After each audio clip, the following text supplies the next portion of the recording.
Oke, alhamdulillah teman-teman semua. Alhamdulillah nahmaduhu wa nasta'inu wa nastaghfiruh wa na'udzu billahi min syururi anfusina wa min sayyiati a'malina. May yahdihillahu fala mudhillalah wa may yudhlil fala hadiyalah. Wa asyhadu an la ilaha illallah wahdahu la syarikalah wa asyhadu anna Muhammadan abduhu wa rasuluh amma ba'du. Alhamdulillah teman-teman semua. Allah Subhanahu wa taala berfirman, "Iqra bismi rabbikal ladzi khalaq. Khalaqal insana min 'alaq. Iqra wa rabbukal akram. Alladzi 'allama bil qalam. 'Allamal insana ma lam ya'lam." Alhamdulillah teman-teman semua, rasa syukur kita, ya puji syukur kita panjatkan kepada Allah SWT yang tentu telah banyak sekali memberikan kita nikmat hingga alhamdulillah kita bisa merasakan di sore yang di sana cerah nggak di tempat teman-teman semua. Kalau di saya alhamdulillah kebetulan apa ya, cuacanya agak aneh. Jadi hujan tiba-tiba langsung terang, hujan terang lagi gitu. Tapi alhamdulillah sore ini cerah gitu. Dan mungkin di teman-teman juga mungkin sekarang lagi musim hujan ya alhamdulillah. Mungkin selama ini kita ada kemarau panjang dan itu ya sadar tidak sadar perlu kita mungkin syukur ya. Alhamdulillah. Nah, dan tak lupa salat salam semoga tercurahkan kepada baginda mulia kita Nabi Muhammad sallallahu alaihi wasallam beserta keluarganya, para sahabatnya, dan semoga kita yang di sini berkumpul sore hari ini di hari Ahad, semoga kita bisa sama-sama ya mendapatkan syafaat Nabi Muhammad SAW di dunia dan di akhirat. Amin ya rabbal alamin. Oke teman-teman semua yang semoga kita sama-sama dirahmati Allah SWT. Izinkan saya perkenalan diri tadi udah ya. Nama saya Ihsan gitu ya. Teman-teman mungkin bisa cek akunnya di @cerita_ihsan, mangga bisa dilihat mungkin konten-konten saya. Tetapi insya Allah saya di sini akan bukan mengajarkan, tetapi kita sama-sama sharing gitu ya. Sama-sama kita coba belajar, coba mungkin di pekan ini kita merasa kurang, pekan ini kita merasa, atau di awal tahun ini apa ya yang sekiranya bisa kita perbaiki.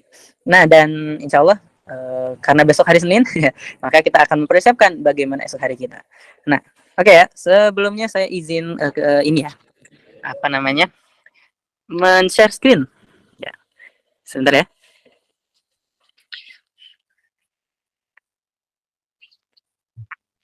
Sebentar. Sebentar ya.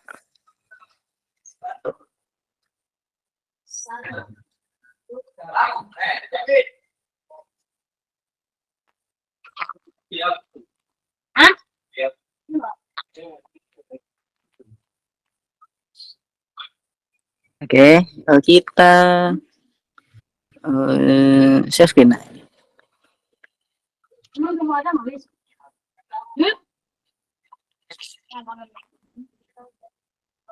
Oke.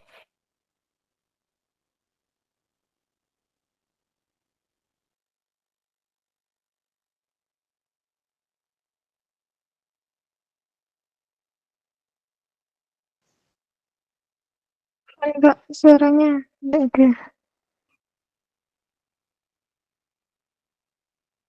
Oh iya. Oh ya. Judulnya kayak gini. Ini sebelum kita masuk judul ya. Fakta hari ini termasuk saya, gue nggak suka baca. Gitu. Aku adalah orang yang nggak suka baca. Dan ini berbeda dengan kakak saya. Gitu ya. Kakak saya yang gemar baca, bahkan mungkin novel-novelnya juga yang berbahasa Inggris dan sebagainya. Tetapi ini sebagai mungkin ya cerita sedikit ya. Jadi pada ya apa namanya, pada titik tertentu ya ada rasanya kita tuh nggak suka sama baca ya. Dan saya sendiri kalau misalnya ditawarkan menonton film, misalnya ada buku nih, ada novel, kemudian ada filmnya, saya memilih yang ada filmnya gitu ya.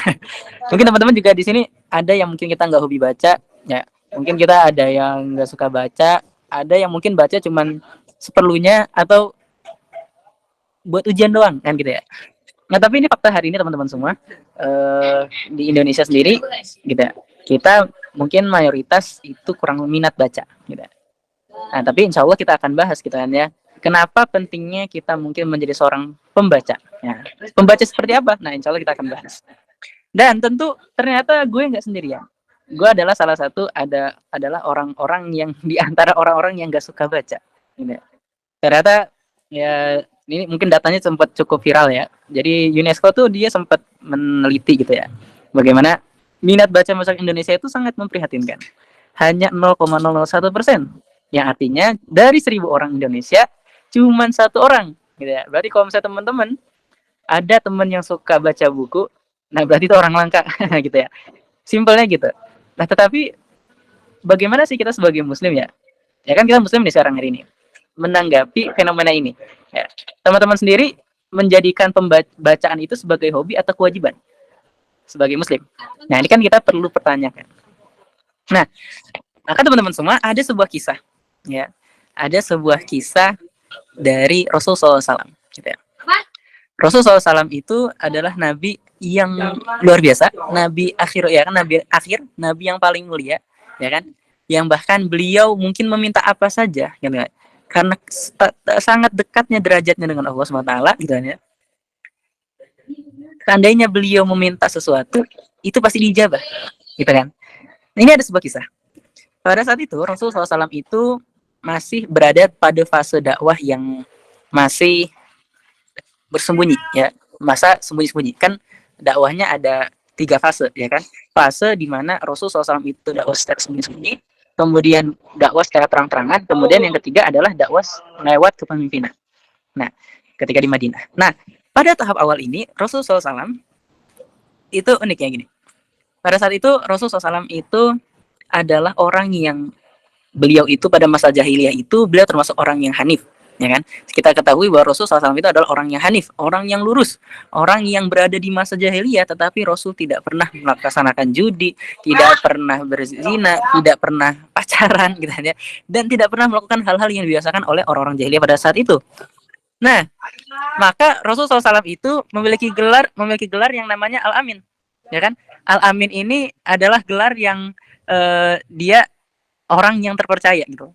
Dan Al-Amin ini bukan gelar yang biasa, tapi gelar pokoknya semua orang bilang Nabi Muhammad SAW itu nggak pernah bohong. Muhammad itu tidak pernah berbohong, gitu ya. Muhammad tidak pernah berbohong. Dan ini gelarnya itu diberikan, ya kan? Ya menjadi opini umum kan gitu ya. Menjadi panggilan bagi Nabi Muhammad SAW itu adalah Al-Amin. Sebelum beliau menjadi Rasul. Berarti sebelum menjadi Rasul beliau tuh akhlaknya udah luar biasa. Nah, oke. Maka pada suatu saat, ya kan, ketika Rasulullah SAW itu diutus, gitu ya, Rasulullah SAW diutus, gitu.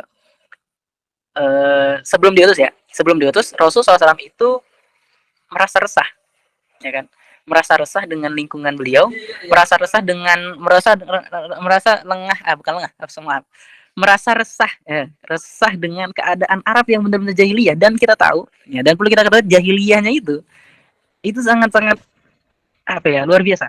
Jadi yang namanya jahiliyah itu kan jahil ya. Jahil itu sebenarnya bukan bodoh, tapi bodoh itu masih halus gitu ya. Tapi ya lebih kasarnya lagi daripada bodoh. Nah, pada saat itu beliau resah, ya kan? Beliau merenung, ya, melihat kondisi Arab yang luar biasa kacaunya. Dan mohon maaf, itu saking parahnya, bahkan bisa disaksikan gitu ya. Orang yang berzina itu di pinggir jalan gitu. Udah terlihat kan gitu. Nah, itu sangat luar biasa. Orang-orang mabuk dan gitu ya. Dan kalau misalnya kita ketahui ya bahwa di Makkah itu, Makkah ketika siang dan Makkah ketika malam itu berbeda. Ya kan? Bahkan pada saat itu Siti Khadijah, beliau itu lewat gitu kan ya. Sempat lewat ya kan di dekat area Ka'bah situ. Nah, kemudian dia pada saat malam itu ya beliau tuh dilecehkan kan gitu ya. Beliau tuh dihina. Karena pada saat itu jika ada wanita perempuan yang dia keluar di malam hari, berarti itu ya perempuan yang nggak benar gitu. Nah, pada saat itu ya. Nah, kondisi saat itu Arab tuh sampai ya kayak gitulah ya. Udah benar-benar jahiliyah dan bahkan ya berhala tuh di mana-mana dan sebagainya. Ada yang menyembahnya dengan roti, ya kan? Ada yang rotinya disembah-sembah kan gitu ya. Seperti pada saat itu Sayyidina Umar kan. Sayyidina Umar tuh ketika beliau masih jahiliyah, beliau itu bahkan beliau tertawa sendiri ketika beliau sudah beriman gitu ya, tersenyum gitu. Nah, tertawa kenapa apa kan gitu ya? Tersenyum karena apa? Nah, beliau itu mengingat bahwa dirinya dulu pernah membuat roti, kemudian roti itu dijadikan berhala, kemudian beliau sembah sendiri. Nah, itulah gambaran bagaimana jahiliyah pada saat itu. Dan pada saat itu Rasulullah SAW itu kan belum diutus. Nah, Nabi Muhammad pada saat itu merasa sangat apa ya, risih gitu kan ya. Akhirnya beliau pergi ke Gua Hiro, ya kan? Pergi ke Gua Hiro. Nah, pada saat di Gua Hiro, beliau melihat kota Mekah, gitu ya. Beliau melihat dari kejauhan bagaimana kondisinya saat itu, gitu ya. Oke, pada saat ini kondisinya beliau apa? Sedang ya ingin apa ya? Ingin merubah kota Mekah, ya kan? Ingin merubah kota Mekah pada saat itu. Nah, kemudian Rasulullah SAW, ya beliau ya, bersemayam kan gitu ya, berdiam diri di Gua Hiro, ya selama beberapa waktu, ya kan, sambil melihat bagaimana kondisi Mekah pada saat itu. Kalau teman-teman tahu kan, Gua Hiro itu kan sempit, ya kan? Gua Hiro itu sempit, yang dimana ya bayangin aja ya, Rasul duduk kan gitu ya. Rasul misalnya berada di dalam gua dan menghadap kota, ya kan, kota Mekah pada saat itu. Nah, berarti kan belakangnya itu kan pasti nggak ada orang, bener nggak? Belakangnya pasti nggak akan ada orang yang masuk lewat belakang. Nah, pada saat itu Rasul SAW itu terkaget. Bayangin ya, kita lagi diam sendiri gitu ya. Kita lagi gak ada siapa-siapa, lagi merenung, lagi sedih, lagi kacau hati mungkin gitu ya. Tiba-tiba ada orang yang manggil dari belakang gitu ya.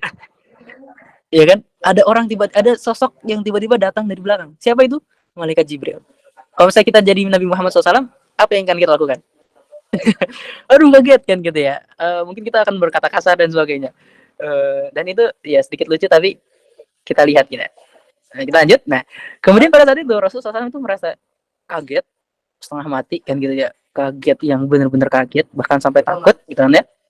Kemudian bayangin kalau tiba-tiba abis itu malaikat Jibril bilang gini, "Iqra." Gitu ya. Bacalah. Gitu ya. Iqra, ya kan? Bacalah. Dan kemudian apa jawab Nabi Muhammad SAW? Aku tidak bisa baca. Gitu ya. Aku tidak bisa baca. Kemudian diulangi lagi, Iqra. Gitu kan? Bacalah.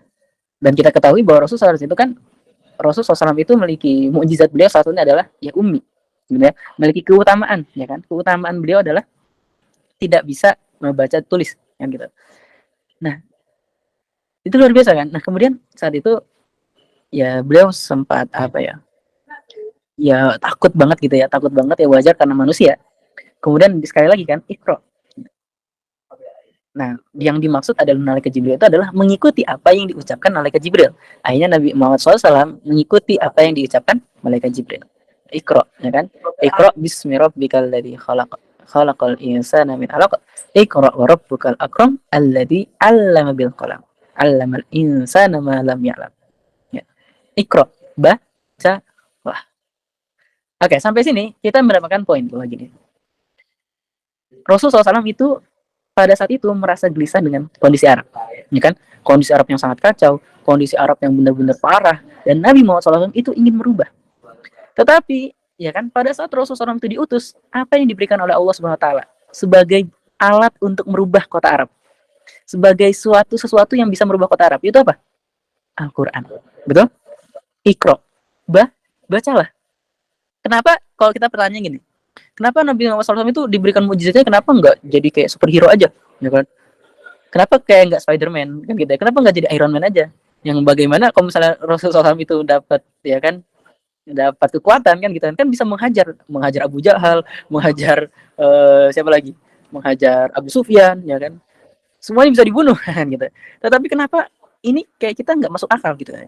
Lah kok saya ingin merubah Makkah tapi kok saya disuruh baca? Bener ya? Kalau misalnya kita jadi orang kan nanya ya kan gitu ya. Kalau misalnya kita ya di posisi itu coba, apa maksudnya kan gitu ya. Tapi ini menarik teman-teman semua, ya kan? Bacalah. Nah, kemudian pada saat itu, ya kan, Rasulullah SAW itu akhirnya mendapatkan wahyu, ya kan? Dari situ Rasulullah SAW mendapatkan kekuatan berupa apa? Al-Quran, ya kan? Berupa mukjizat yang sangat luar biasa, ya kan? Dari apa? Lafaz pertamanya adalah Al-Quran. Pertamanya apa? Yang difirmankan, Iqra, baca. Wah. Oke, sampai sini kita mendapatkan poin pertama bahwa Rasulullah SAW itu diutus ya. Nah, kemudian selanjutnya teman-teman semua,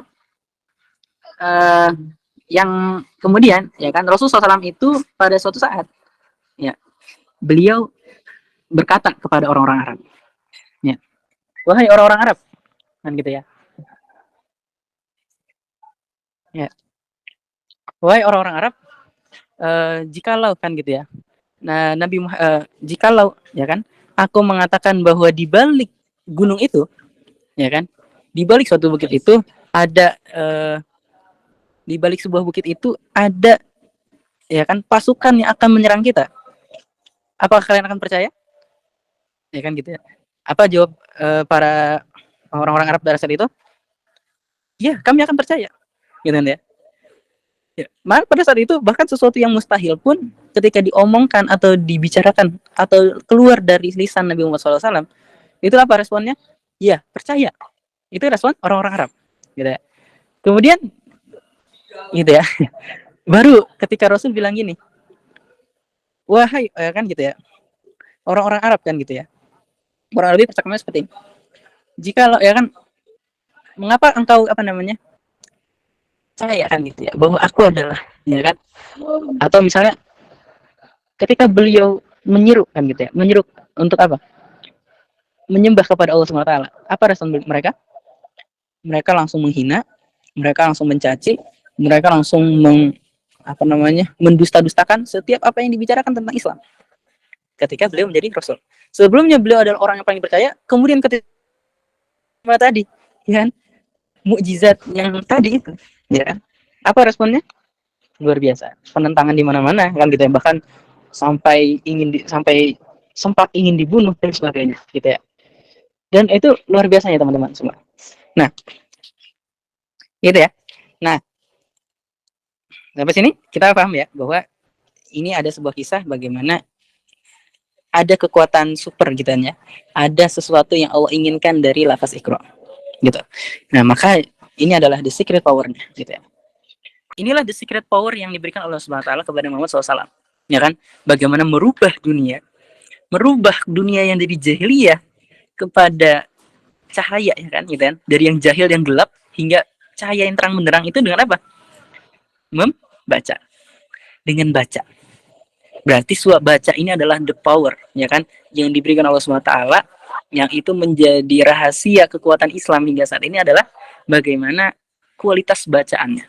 Ya kan? Itu apa? Kualitas bacaan bukan main-main, yaitu Al-Qur'an. Yang di mana Al-Qur'an itu bisa mengabarkan ya kan sesuatu yang gaib, ya kan sesuatu yang itu belum pernah terjadi, ya kan? Atau sesuatu yang udah sangat lampau. Gitu ya. Maka sehingga teman-teman semua kita melihat bahwa inilah salah satu urgensi kita membaca. Karena ini menjadi the secret power ya kan bagi umat muslim gitu ya. Nah, begitu pula ini menjadi keistimewaan ya kan? Ya kan? Karena Al-Qur'an ini istimewa dan Al-Qur'an ini tidak mungkin turun kepada orang yang tidak istimewa. Maka kita harusnya berbangga ya bagaimana nabi kita itu adalah Nabi Muhammad SAW dan kitabnya adalah kitab yang sangat luar biasa. Inna hadzal qur'ana yahdi lillati hiya aqwam wa yubashshirul mu'minina alladziina ya'maluna as-salihati anna lahum ajran kabira. Ya kan? Hiya aqwam. Ya, inna hadzal qur'ana yahdi lillati hiya aqwam. Aqwam menjadi pelurus, ya kan? Yang lebih lurus. Berarti ada dong kitab yang lurus gitu kan? Lurus aja kan gitu. Kenapa Al-Qur'an itu menjadi sesuatu yang meluruskan atau lebih lurus? Karena sebelumnya kita sudah mengimani bahwa ada kitab Zabur, ada kitab Taurat dan kitab Injil. Nah, Al-Qur'an adalah sebagai pelengkap, Al-Qur'an adalah sebagai pentuntas, ya kan? Karena akhir dari pada ya apa yang difirmankan oleh Allah SWT kepada Nabi yang terakhir. Itu ya, itu jadi urgensi baca, ya kan? Luar biasa ya. Ini adalah keutamaan kita membaca. Nah, maka kita melihat ya kan di surat Ar-Rum ayat 21 sampai 24. Nah, bahkan sebelumnya sudah ada lagi yang sebelumnya ada ya. Nah, jadi ini luar biasa ya. Bahwa Al-Qur'an itu menyuruh kita untuk senantiasa menjadi seorang pembaca. Ya. Nah, kita perlu bedakan ya antara pembaca dengan orang yang membaca. Nah, maka kita akan bedakan di sini ini.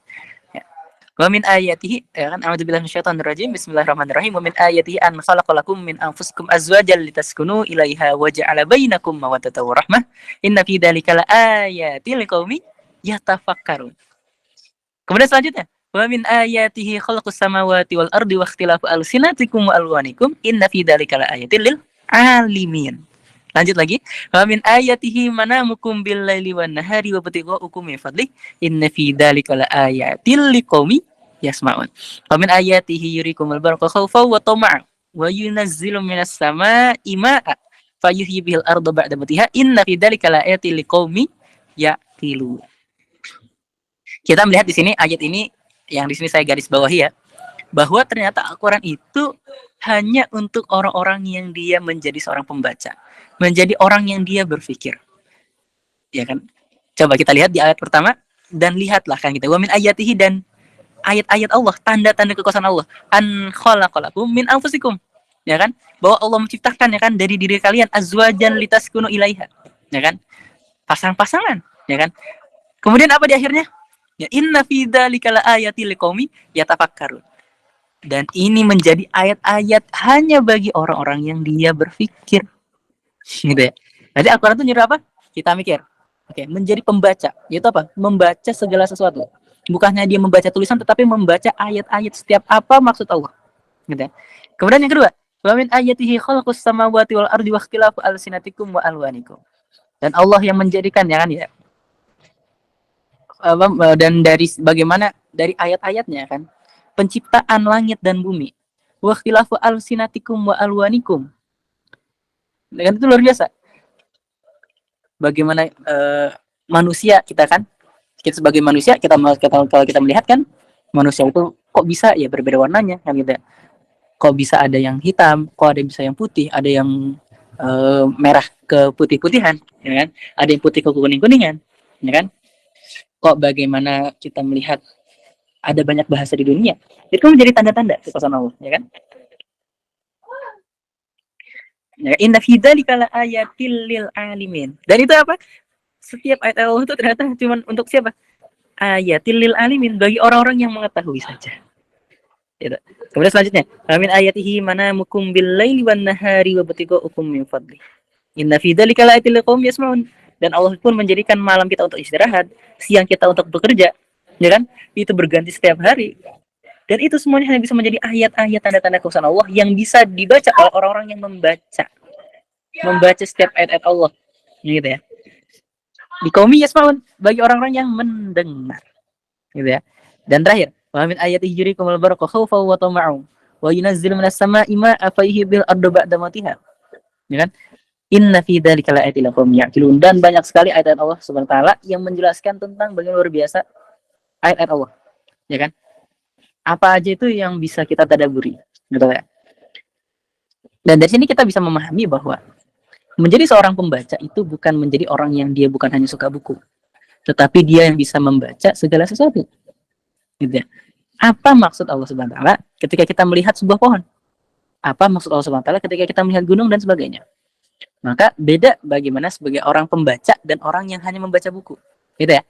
Maka ada nasihat ya bahwa untuk kita suka baca buku, jadi jangan seorang yang suka baca buku, tetapi jadilah seorang pembaca yang dia bisa membaca segala sesuatu. Bukan hanya tulisan, tetapi lingkungan sekitarnya bisa ia baca. Baca dengan apa? Bukan hanya baca dengan lisan, tapi dia bisa membaca, memikirkan dengan apa? Mata-mata dia, dengan otak yang dia punya, ya kan? Dengan mata yang dia bisa melihat kan gitu ya. Ya kan? Dengan matanya, kemudian dengan telinganya dia bisa mendengar ayat Allah Subhanahu wa taala. Gitu ya. Kita punya otak, kita punya telinga, kita punya mata. Dan kita bisa melihat ya luar biasanya. Ya kan? Al-Quran itu bukan hanya dibaca, tetapi ayat-ayat Allah pun itu bukan hanya yang dituliskan, betul kan? Tapi bahkan kita melihat diri kita sendiri adalah ayat-ayat Allah, betul kan? Betapa luar biasa tubuh kita, betapa luar biasanya lingkungan kita, ya kan? Cuaca, langit, soalnya semuanya bisa, gitu ya. Nah, maka ketika misalnya kita contoh, misalnya kita naik gunung, ya kan? Apa yang kita lakukan ketika kita naik gunung, ya kan? Kita mempersiapkan keril kita mempersiapkan tim kita, duit, Indomie, air mah nggak usah ya, air juga ya. Kita menyiapkan pakai kompor apa nanti ya kan gitu ya. Kemudian nanti kita tendanya kayak gimana, gitu kan? Siapa nanti bawa tenda? Habis itu dengan luar biasanya kita mencoba untuk menaiki sebuah gunung. Ya kan? Ini tanggal berapa kita berangkatnya ya? Oh nanti kita berangkat dari misalnya kita dari sini, nanti naik mobil, nanti kita misalnya, aduh ini jalannya susah, ya udah kita nanti langsung jalan aja dari sini nyampe ke atas misalnya kita. Aduh nanti ada pos berapa? Ada pos 1, 2, 3 dan sebagainya. Dengan serumit itu kita menaiki sebuah gunung. Ya kan? Tinggal apa? Ayo kita foto-foto. Gitu kan? Kita naik gunung ke atas, dan lemahnya kita cuma bisa melihat ke bawah, ya enggak? Kita cuma bisa geleng-geleng kan gitu ya. Ya, gue sekecil ini loh gitu kan. Dalam hati mungkin kita bilang, seandainya aku hidup dan aku mati, kayaknya dunia ini nggak ngepek-ngepek aja ya, nggak makin apa? Kayaknya nggak ngaruh ya kalau saya hidup dan saya mati. Gitu. Mungkin ada rasa kita seperti itu. Betapa kecilnya kita sebagai manusia. Dan ini adalah ayat-ayat Allah. Nah, maka nggak mungkin Allah itu menciptakan gunung untuk hanya jadi bahan di foto. Nanti tinggal dikasih quotes-nya, ya kan gitu ya. Nanti tinggal dimasukin ke reels dan sebagainya. Kira-kira apakah hanya seperti itu? Nah, gitu. Maka itulah pentingnya kita menjadi seorang pembaca. Ya kan? Bukan hanya membaca dalam tulisan, tetapi menjadi pembaca bagaimana setiap bahwa apa yang dia lihat itu menjadi bacaan bagi dia. Ya, dalam tanda kutip ya, bacaan bagi dia. Ya kan? Maka seperti itu. Nah, lalu bagaimana ketika kita punya alat-alat atau punya kompetensi atau kita punya kemampuan untuk membaca hal tersebut, karena kita punya mata, kita punya telinga, kita punya lidah, kita punya apapun yang Allah berikan kepada kita. Terus bagaimana kalau kita nggak pakai? Maka di sini Allah mengancam pada surat Al-A'raf ayat 179. Ini teman-teman bisa dilihat di juz 9 gitu ya, di sebelah kiri. Nah, di halaman ke 15-nya. Karena dalam sejuz kan ada 20 ya. Ada 20 halaman. Nah, itu bisa kita tadaburi paling atas. Walaqad dara'na li jahannam katsiran minal jinni wal insi lahum qulubun la yafqahuna biha wa lahum a'yunun la yubsiruna biha wa lahum adanun la yasma'una biha. Ulaika kal an'ami bal hum adall wa ulaika humul ghafilun. Walaqad dara'na li jahannam, dan betapa sungguh ya kan. Walaqad, dan sungguh, dara'na, kami masukkan li jahannam, kepada neraka jahanam, katsiran minal jinni wal ins, kebanyakan manusia dan jin gitu ya. Jin dan manusia. Lahum, ya kan. Kenapa kok bisa manusia itu masuk neraka? Ya. Apa sebabnya? Lahum qulubul la yafqahuna biha. Dia punya hati, dia punya akal, dia bisa berpikir. La yafqahuna biha. Dia enggak pakai. Dengan itu, dia tidak memakai untuk memahami. La yafqahun. Ya. Walahum a'yunul la yubsirun. Dan dia punya mata, sepasang mata yang bagus. Ya, la yubsirun, tapi dia tidak memakai untuk melihat. Ya, bukan enggak melek ya, tetapi dia tidak bisa melihat sesuatu itu, ada sesuatu yang di balik itu. Ya kan? Membaca di balik penciptaan Allah, Allah menciptakan ya. Allah menciptakan luar biasa. Entah itu dia dari tubuhnya sendiri ketika dia bercermin. Kemudian bagaimana dia menengok ke atas melihat langit, menengok ke bawah bagaimana daratan yang sangat luas. Ya kan? Menengok ke kanan dan kiri bagaimana manusia itu juga diciptakan seperti dia. Ya, gitu. Allah mengurus miliaran orang, ya kan? Itu tidak menjadi tanda-tanda bagi dia. Walahum adanul la yasma'una biha, dan dia juga punya kuping, ya, punya telinga yang sehat, nggak budek, ya kan, lagi nggak pakai headset. Tapi dia tidak apa? La yasma'una biha. Dia tidak bisa mendengar ayat Allah. Nah, naudzubillah ya. Jadi ini ancaman dari Allah. Kemudian apa yang paling hinanya? Ulaika kal an'am. Mereka seperti binatang ternak. Langsung yang paling rendah, benar nggak? Langsung ternak. Mending kalau misalnya diumpamainnya ulaika kal, misalnya mereka seperti singa. Masih mending ya. Singa kan berani, singa kan bagus, singa langka, ya kan? Singa menjadi pemimpin hutan misalnya. Tapi langsung ulaika kal an'am. Dia lebih buruk daripada hewan-hewan, mohon maaf, bahkan sampai babi kan gitu ya. Lebih hina. Itu luar biasa nggak? Seganteng-gantengnya orang, tapi bisa lebih hina daripada al-an'am ini. Bukan sama seperti domba, tapi lebih rendah daripada domba. Balhum adol sini ya. Akan tapi dia lebih rendah, adollu, lebih rendah. Di sini pakai isim tafdil. Ulaika humul ghafilun, mereka ada orang-orang yang lalai. Oke, teman-teman semua. Disinilah bagaimana urgensi kita sebagai seorang pembaca. Benar kan? Aduh, saya nggak suka baca. Iya, sama, saya juga nggak suka baca sebenarnya. Gitu. Tapi ada potensi yang bisa saya coba. Ya, salah satunya adalah saya sekarang ini lebih suka mendengarkan podcast. Dan itu lebih luar biasa gitu. Kita mendengar podcast, itu kan kita membaca, tetapi dengan apa? Bagaimana kita mendengar lewat kuping kita, betul? Oke, saya nggak suka baca misalnya. Yaudah, bagaimana kita coba mendengarkan bagaimana kita mungkin hanya mendengar kajian dari guru, betul nggak? Itu kan bisa menjadi masukan ilmu juga. Jadi jangan kita beralasan kita nggak suka baca sehingga kita tidak bisa mempelajari sesuatu. Nah, ini menjadi tekanan bagi saya di 2024 ini, bagaimana saya harus lebih, ya kan, banyak sakofah yang saya dapatkan, gitu kan. Karena naudzubillah jangan sampai kita seperti ini nih. Orang dia yang di 2024 ini kita bisa menjadi orang yang lebih hina daripada hewan sendiri, gitu ya. Gitu ya teman-teman semua. Nah, maka jadi pembaca meski gak suka baca. Sekian, kurang lebih mohon maaf. Wassalamualaikum warahmatullahi wabarakatuh.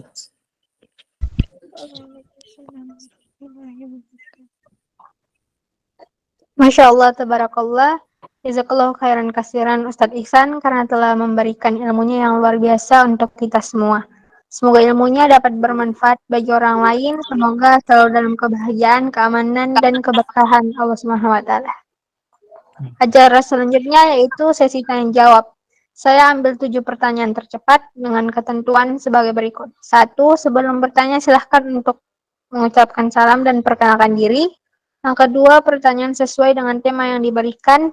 Ketiga, pertanyaan yang diajukan melalui on-mic. Nanti saya ambil 7 peserta tercepat yang angkat tangan dan akan saya sebutkan namanya. Contoh, jika sudah ada yang angkat tangan, silahkan panggil, Ana akan sebutkan namanya dan dipersilakan untuk bertanya. Tafadhal yang ingin bertanya. Silahkan, waktu suci.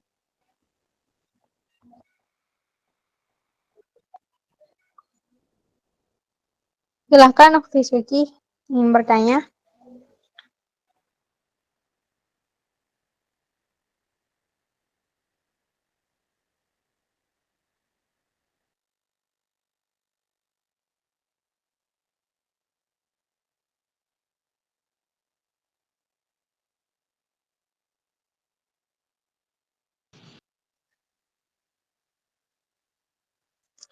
Silahkan, waktu suci ingin bertanya.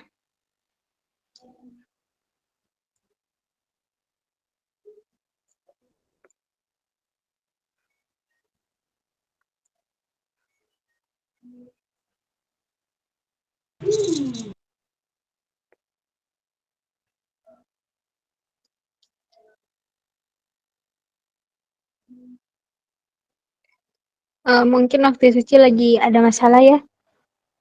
Kita lompati saja, langsung saja untuk waktu Inaya, silahkan bertanya. Perkenalkan diri terlebih dahulu.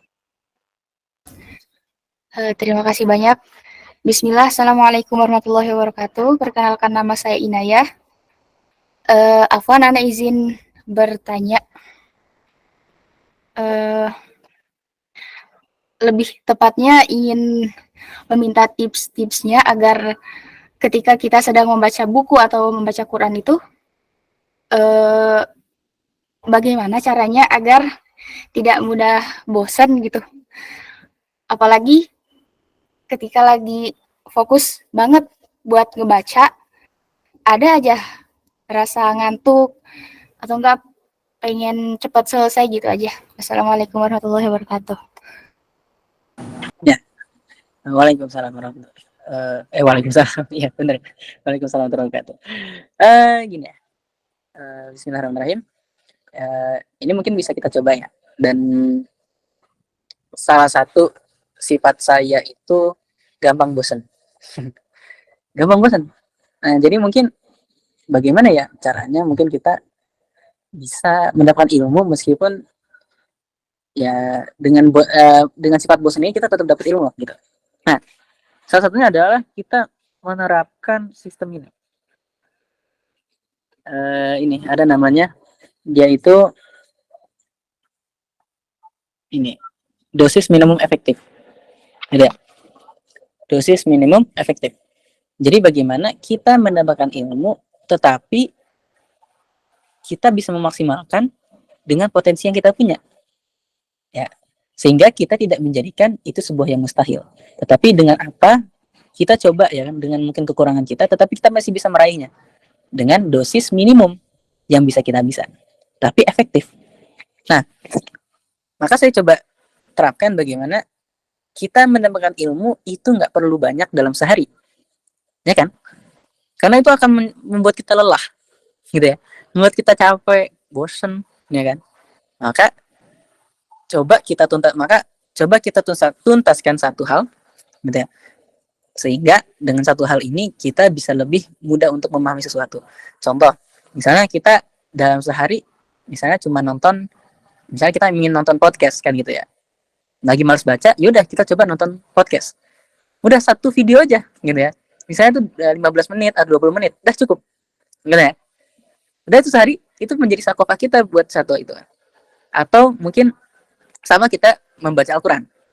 Ya, kita mungkin sebagai seorang pembaca Al-Qur'an, ya udah nggak usah banyak-banyak kan gitu ya. Karena Al-Qur'an itu kan menjadi bacaan itu adalah sunnah. Tetapi mengamalkan hanya yang wajib. Sehingga bacaan Al-Qur'an itu menjadi pahala bonus. Gitu ya. Pahala bonus bagi orang-orang yang telah mengamalkannya. Gitu ya. Bagi orang ya dia berusaha mengamalkannya, kemudian dia membaca Al-Qur'an itu menjadi bonus. Nah, yang salahnya adalah kita membaca banyak juz, 1 juz, 2 juz, 3 juz, 4 juz, 5 juz, 6 juz, 7 juz gitu ya. Sampai 100 juz misalnya udah berhatam berkali-kali tapi kita tidak pernah mengamalkannya. Nah, itulah kesalahannya kita. Nah, maka salah satunya bagaimana ya tadi dosis minimum efektif. Jadi, apa yang mungkin kita bisa lakukan ya kan dengan kemampuan kita, mungkin itu hanya belajar ya segitunya dapatnya, tapi yang penting apa? Continue. Gitu ya. Continue. Dan mungkin salah satu yang membuat kita ini, yang membuat kita nggak bosan baca Al-Quran adalah kita mengikuti kajian-kajiannya, kajian memahami Al-Quran kita. Bukan kita memahami Al-Quran dengan sendiri, tetapi bagaimana kita memahami dengan tafsirnya. Saya nggak bisa bahasa Arab, yaudah kita coba datangi guru yang bisa bahasa Arab, yang dia bisa paham tentang tafsir. Dan itu sangat efektif teman-teman semua. Kita menjadi tidak menjadi ada dorongan untuk membaca Al-Quran. Kenapa? Karena kita menjadi lebih tahu makna permaknanya. Ya. Karena baca Al-Quran itu akan hambar bagi mana kita ketika kita nggak tahu artinya, ya kan? Akan lama-lama akan menjadi bosan. Itu ya wajar. Karena kita tidak mengerti tentang bisyarah atau kabar baik yang dikabarkan oleh Al-Quran, gitu ya. Hal-hal yang relate dengan kita pada saat ini itu sebenarnya ada di Al-Quran kan, berderet kan gitu ya. Tapi karena kita nggak pernah baca atau kita nggak paham tentang Al-Quran, sehingga kita tidak merasa kok saya nggak dapat hidayah kan gitu ya. Kalau hidayah itu sangat dekat, kan? Tetapi mungkin kita ya bukan tidak mampu ya. Mungkin kita belum kita mungkin belum belajar tentang bahasa Arab dan sebagainya. Maka salah satu yang ditekankan oleh guru saya itu adalah pahami bahasa Arab, gitu ya. Siapapun kita gitu loh. Mau kamu seorang pembisnis, mau kamu seorang mahasiswa, mau kamu seorang santri, mau kamu seorang ya masih anak SMP, SMA ataupun menjadi seorang pekerja, pahami bahasa Arab. Karena Al-Qur'an itu bahasa Arab. Itu aja. Kalau misalnya seandainya Al-Qur'an bahasa Inggris, ya udah kita belajar bahasa Inggris. Gitu.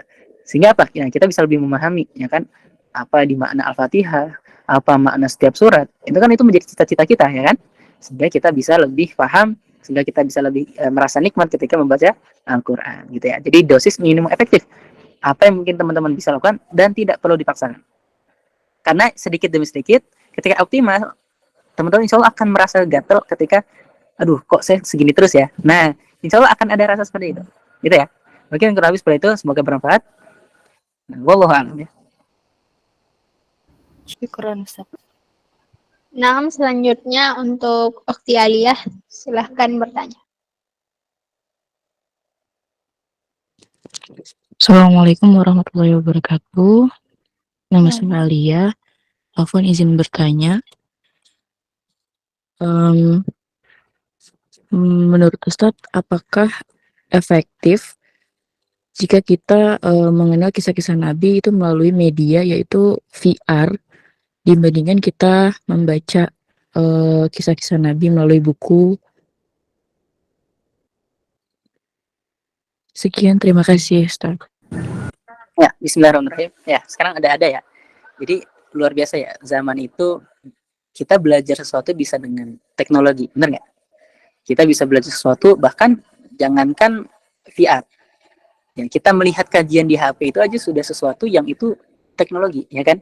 Yang dulu kita mungkin membaca lewat buku atau apapun itu, tetapi kita sekarang bisa lebih mudah. Gitu. Ya, bukan berarti kita dilarang untuk memakai teknologi untuk belajar Al-Quran, tapi dalam agama itu kita perlu memahami yang bagaimana ada kepastian. Kita mencari dalil yang pasti, ya kan? Kita mencari dalil yang itu menjadi pegangan kita, entah itu kisah Nabi.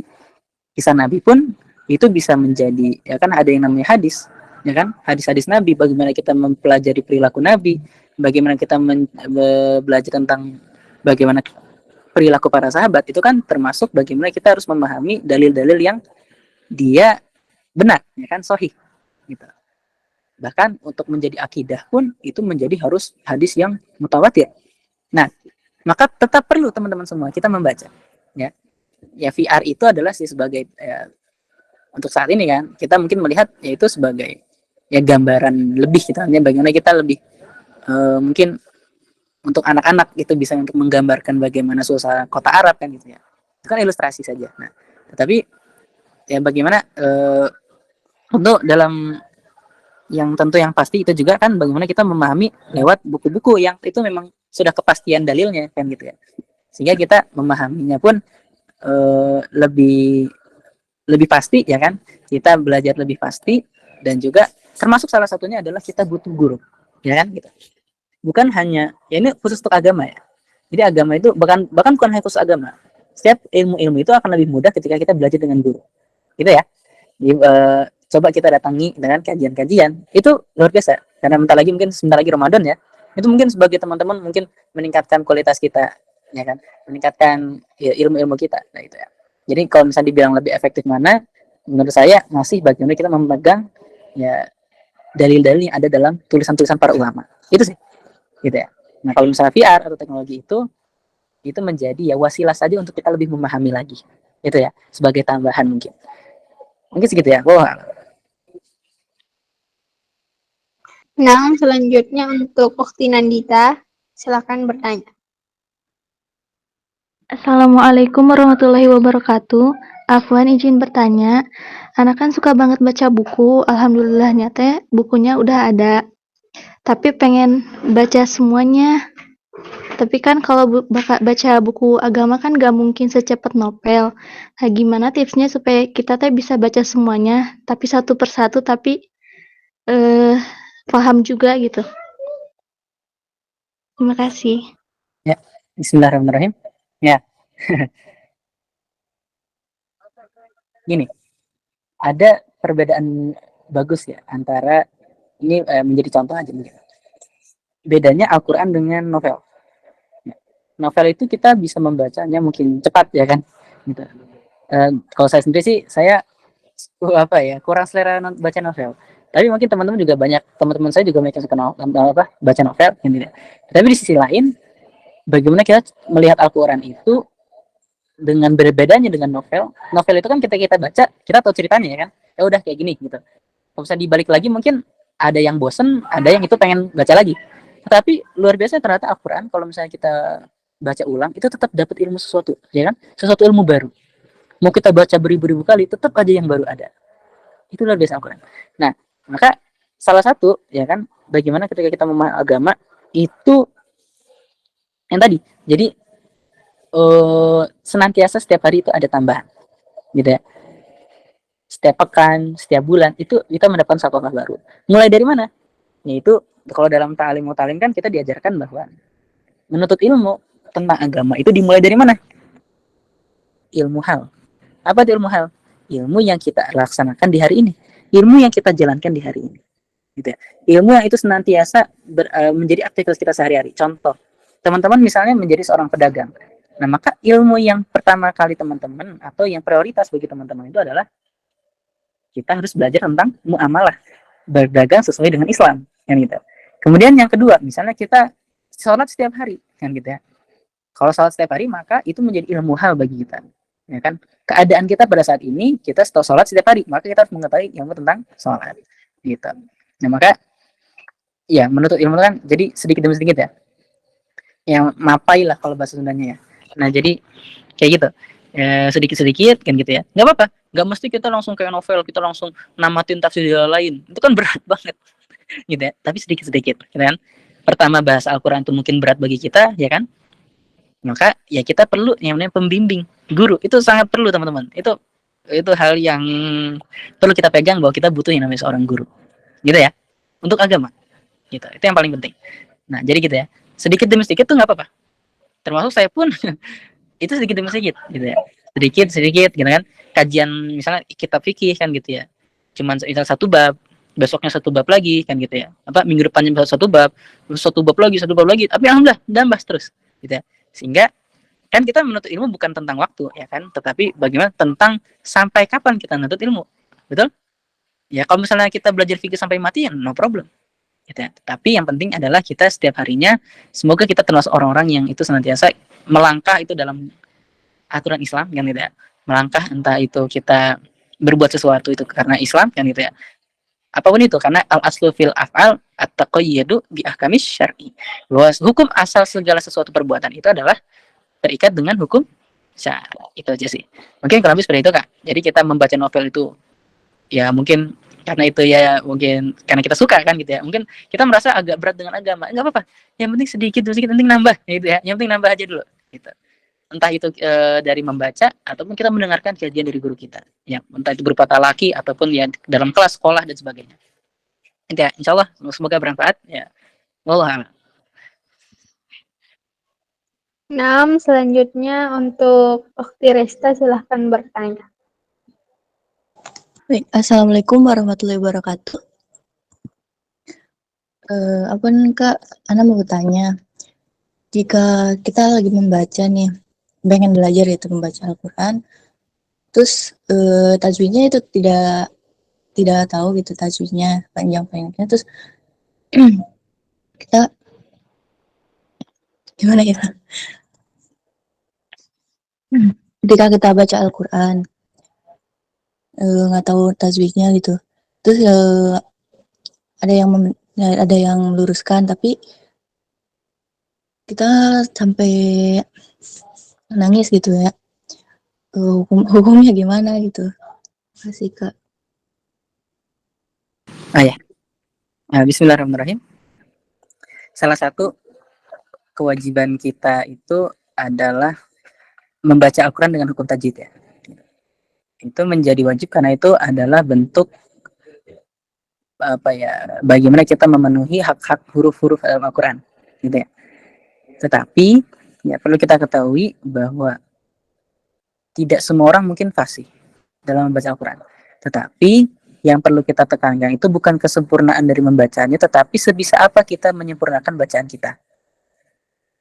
Dengan apa? Ya tentu belajar tajwid. Ya.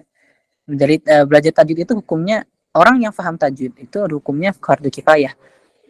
Ya. Tetapi yang mengamalkan Al-Quran, yang dia membaca Al-Quran itu menjadi fardu ain, ya kan? Tetapi ilmu tajwid itu menjadi fardu ain ketika dia membaca Al-Qurannya itu. Gitu ya. Entah itu dalam sholat ataupun hanya sekadar murojaah atau tilawah Al-Quran gitu ya. Nah jadi mungkin kita merasa apa ya, karena kita belum bisa sehingga kita mungkin dimarah-marahi ya kan, mungkin kita dinasihat tapi kita nggak ngerti, itu nggak masalah benar. Tetapi sebisa apa yang mungkin kita lafalkan gitu ya, mungkin kita nggak bisa sefasih bagaimana Rasul SAW itu melafalkan lafaz ya kan, huruf do ya kan, huruf dot. Rasul itu adalah huruf yang paling fasih ya kan, Rasul adalah orang yang paling fasih dalam huruf, dalam melafalkan huruf dot gitu. Tetapi sebisa kita melafalkan hukum dot, ya kan? Lafaz dot sesuai dengan haknya. Itu sih. Jadi, nah sama kayak tadi kita dilatih kan gitu ya, kan dilatih. Salah nggak apa-apa. Kita salah karena belajar itu tidak apa-apa. Tetapi kalau misalnya kita salah karena nggak belajar, nah itu yang menjadi pertanyaannya buat kita, gitu ya. Jadi insya Allah ilmu agama itu gini, kita harus gini ya. Saya juga coba tegankan dalam diri saya bahwa agama itu tidak menyusahkan, ya kan? Justru aku bisa bahagia hari ini karena agama, betul? Kita bisa bahagia bertemu dengan sahabat kita yang Muslim, itu kan kebahagiaan buat kita. Ya, jadi Islam itu adalah agama yang bahagia. Islam itu agama yang mudah, ya gitu ya. Kalau misalnya agamanya sulit, kenapa Islam jadi sulit? Mungkin kita belum belajar lagi, gitu ya. Sehingga kita bisa mudah karena kita tahu ilmunya, gitu ya. Ya itu sampai kapan? Nah, maka itulah kenapa salah satu hikmahnya Allah tuh menyuruh kita, memerintahkan kita tuh thalabul ilmi kan, sampai dari kita buayan ibu kan gitu ya, hingga kita masuk pada liang lahat kan gitu ya Kak. Jadi menjadi ya, belajar tajwid itu juga penting, dan bahkan ya sangat penting ya. Kita karena kita ingin melafalkan ayat suci Al-Quran, bukan kita membaca seperti buku-buku yang biasa yang gitu ya. Semoga itu bisa memudahkan kita ya, semoga kita dimudahkan teman-teman semua untuk kita belajar Al-Quran gitu ya. Yang penting kita jangan sampai kita putus asa gitu ya. Insya Allah mudah. Oh, Makasih Kak. ya. Nah, Sama-sama. selanjutnya untuk Kak Aris ingin bertanya, silahkan.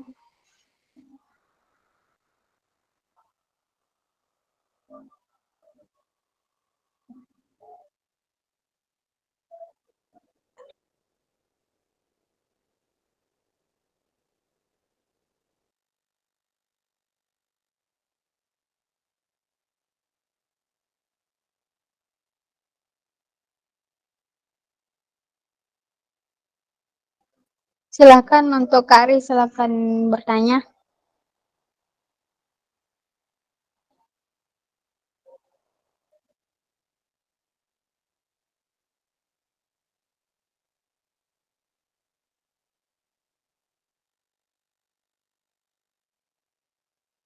Akan mungkin Kak Aris ada gangguan. Ana loncatkan saja ke Ukti Desi Mariani. Silahkan bertanya.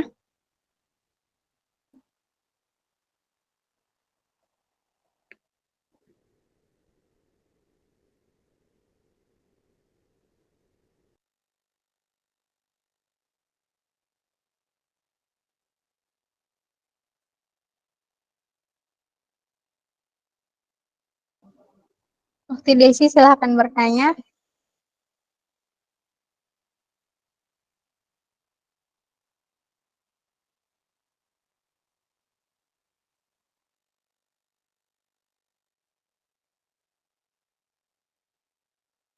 Apa ini ada admin yang ingin bertanya?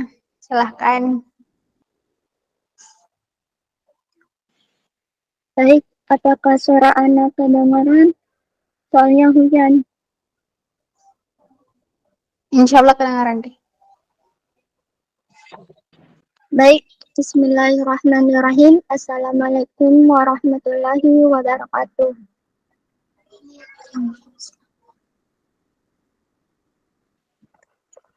Jadi begini Ustaz, kan Ustaz tadi bilang novel. Nah, bagaimana dengan orang yang sering membaca novel? Itu ada unsur negatifnya di dalam. Apakah ada hukumnya Ustaz? Syukron. Ya. Bismillah. Ya. Dan gimana ya? Tadi ya ada kaidah fikih, usul fikih ya. Al-aslu fil af'ali at-taqayyudu bi ahkam syar'iyyah tadi. Bahwa setiap perbuatan itu terikat dengan hukum syara. Nah, tapi gini, emang ada larangan membaca novel dalam Al-Quran? Nah, tentu tidak, tetapi ada hukumnya. Bagaimana setiap yang sesuatu itu bertentangan dengan syariat Islam tentu perlu ya kita jauhi, gitu ya. Nah, termasuk bagaimana kita membaca. Tentu ada bacaan-bacaan yang itu apa namanya, yang itu mungkin tidak sesuai dengan syariat Islam ya. Nah, maka ada yang disebut itu maksiat lisan, ya kan? Ada maksiat lisan, ada maksiat mata, ada maksiat hati dan sebagainya.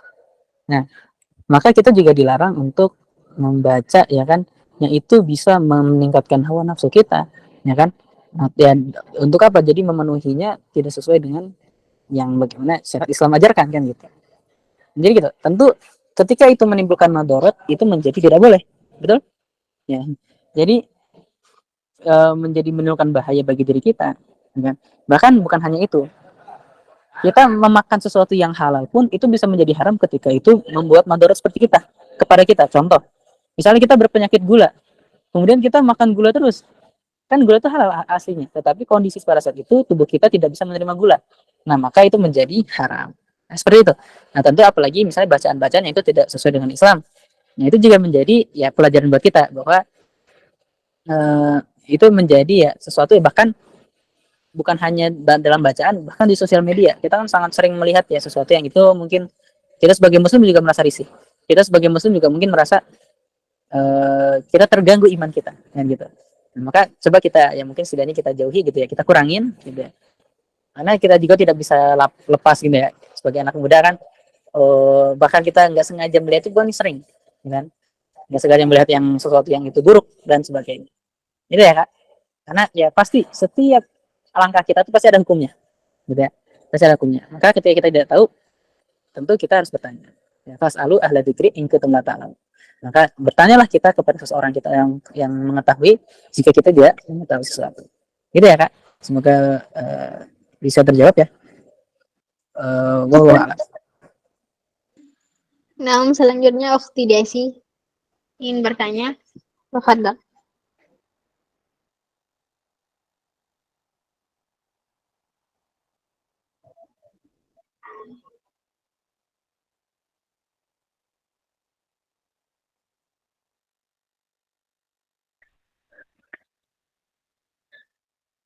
Bertanya Ustaz gini.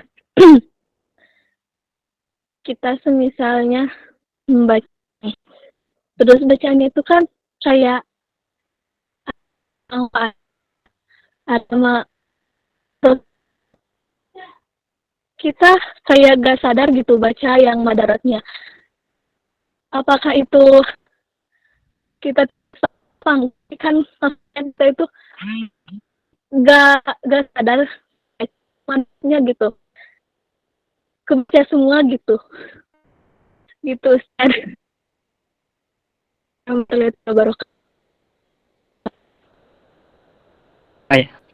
Ya, bismillah. Ya. Jadi ya karena bacaan kan beda ya sama tontonannya. Kalau bacaan itu kan jadi ya kita kalau mau ngelewat juga mau gimana kan itu ya. Kasih takutnya nanti baitnya kelewat yang lainnya. Gitu ya, iya enggak sih? Nah, maka apa ya? Salah satu yang apa ya?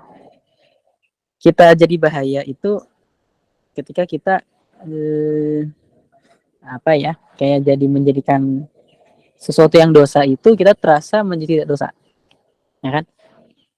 Kita tahu itu adalah sesuatu yang buruk mungkin. Tapi mungkin kita merasa kayak atau mungkin kayak tadi nggak sengaja. Nah kalau nggak sengaja itu kan nggak masalah ya, maksudnya kalau nggak sengaja. Tapi kalau misalnya kita sengaja, kita benar-benar jadi baca, jadi itu bisa teman-teman bisa atur sendiri lah gitu ya. Teman-teman bisa atur sendiri, teman-teman yang karena teman-teman yang membaca ya kan gitu ya. Tentu teman-teman juga mengetahui bagaimana mungkin batasan-batasan dalam Islam kan gitu ya. Gitu sih. Ya yang penting kan ilmu tuh yang berontok kan apa? Ilmu yang dia meskipun sedikit tapi menambah keimanan, betul? Kalau misalnya kita tadi membaca baik novel, tetapi justru di situ kita menjadi hawa nafsu semakin meningkat, bahkan kita menjadi orang yang sangat bucin, ya, gitu. Orang yang mungkin kita menjadi ya, sesuatu yang apa ya, ya jadi begitulah. Mungkin kalau seperti itu ya kak. Kalau misalnya kita masih belum puas dengan jawaban-jawaban tadi, enggak bisa kita cari lagi nih, kita gali lagi, kita coba tanya kepada asatidz yang mungkin lebih tahu. Oh,